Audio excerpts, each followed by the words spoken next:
Hello, in today's video I will show you how to create an AI audiobook from PDF on your phone. To do that we need to install 11Reader app. I already have it installed. If you don't, you just need to install it and then log in. If you already have an account on 11 apps, it's automatically connected to 11Reader, so you just need to log in.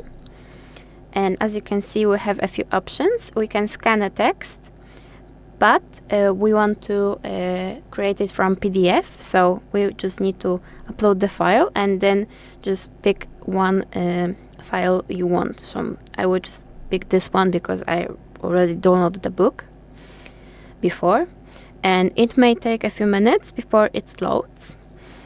But after it's load, you can just click to edit the book and you can change the speaker. I will show it in a minute after the book just imports. Okay, we already have it. And this is our first page.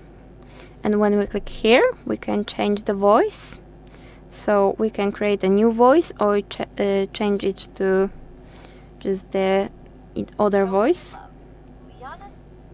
So I hope it saves. But this is how you can just create an audiobook on your phone. So thank you for watching. I will see you in the next video. Bye bye.